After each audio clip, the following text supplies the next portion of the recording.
अब वह अपने शरीर में जो उसने आभूषण पहन रखे थे ना, उसको बेचकर आज अपना खर्चा चलाने लगा। धन के नष्ट हो जाने पर वेश्याओं ने भी उसकी निंदा की, उसको त्याग दिया। वस्त्रहीन भूख से व्याकुल होकर के आज कहते वह वैश्य चिंता करने लगा कि मैं क्या करूं, कहाँ जाऊं, किस उपाय से मेरे प्राण बचे। फिर उसी नगरी में वो चोरी करने लगा।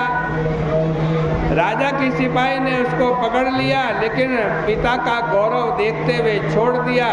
वह कई बार पकड़ा गया, कई बार छोड़ दिया गया। अंत में वह बुद्धि दुराचारी धृष्ट बुद्धि मजबूत बेड़ियों में बांध दिया गया।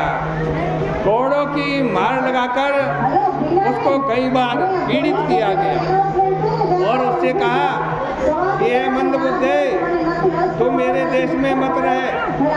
ऐसा कहकर राजा ने उसकी बेड़ी कटवा दी और राजा के डर से गंभीर वन में चला गया। वहाँ भूख प्यास से पीड़ित होकर इधर उधर घूमने लगा। फिर सिंह की तरह मृग छूकर चीतों को मारने लगा। हाथ में धनुष बाण और पीठ में तरकस बांधे वह मांसाहार करता हुआ वन में रहने लगा। वन में विचरने वाले पशु पक्षी, चकोर, मोर, कंकर, तीतर और मूषकों को मारने लगा। इसके अतिरिक्त और भी जीवों को मारने लगा। वह निर्दयी धृष्ट बुद्धि पूर्व जन्म के पापों से पाप रूपी कीचड़ में फंस गया। शोक दुख से युक्त होकर वह दिन रात चिंता करने लगा। फिर अचानक कुछ पुण्य का उदय हुआ।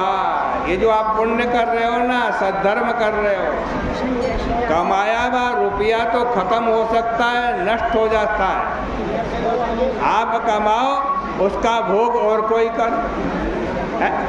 आपने खूब खून पसीने से कमाई से करोड़ों रुपया कमाया, मृत्यु हो गई, वो फिर किसी काम का आपके नहीं रहा। लेकिन ये जो आपने पुण्य कर रहे हो, धर्म कर रहे हो, दान कर रहे हो, सत्कर्म कर रहे हो, ये गंगा जी के तट पर वैशाख महीने की एकादशी की कथा श्रवण कर रहे हो, ये पुण्य नष्ट होने वाला नहीं, इसका कभी ना कभी फल अवश्य मिलेगा।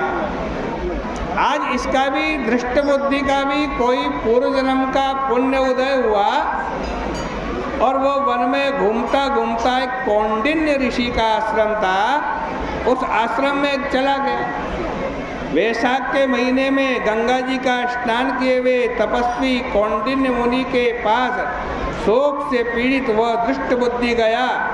कौंडिन्य मुनि के वस्त्र गंगा जी के जल से गीले से कुछ बूंद इस धृष्ट बुद्धि के ऊपर पड़ी। जैसे ही गंगा जी की जल की बूंद उसके ऊपर पड़ी, उसके सारे दुख नष्ट हो गए। और कौंडिन्य ऋषि के सामने वो हाथ जोड़कर बोला। धृष्ट बुद्धि ने कहा, हे ब्राह्मण, ऐसा प्रायश्चित बताओ जिससे बिना यत्न किए ही मेरे जन्म जन्मांतर के पापों का नाश हो जाए। धन मेरे पास नहीं है। ऋषि बोले कि जिसके करने से तेरे पाप दूर हो उसको तू सावधान चित्त होकर के श्रवण कर।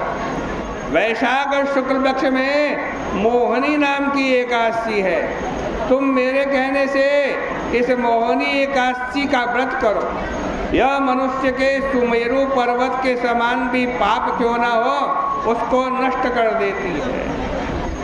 इस मोहिनी का उपवास करने से अनेक जन्मों के पाप दूर होते हैं। मुनि के वचन को सुनकर दुष्ट बुद्धि अपने मन में प्रसन्न हुआ। कौंडिन्य ऋषि के उपदेश से उसने विधि पूर्वक इस मोहिनी एकादशी का व्रत किया। हे नृपश्रेष्ठ, इस व्रत को करने से उसके पाप दूर हो गए। फिर दिव्य शरीर धारण करके गरुड़ के ऊपर बैठकर उपद्रव रहित विष्णु भगवान के लोक को चला गया।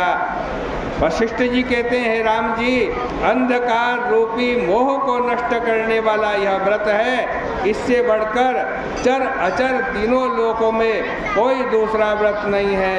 हे राजन, यज्ञ, तीर्थ, दान आदि इसके 16वें भाग की बराबरी नहीं करते। इसको पढ़ने और सुनने से 1000 गौ दान करने का पुण्य फल मिलता है। इस प्रकार से श्री कूर्म पुराणे वैशाख शुक्ल मोहनी एकादशी व्रत महात्मा श्री कृष्णार्पणमस्तु। इस व्रत के महात्मा को, इसके पुण्य को हम भगवान के श्री चरणों में अर्पित करते हैं।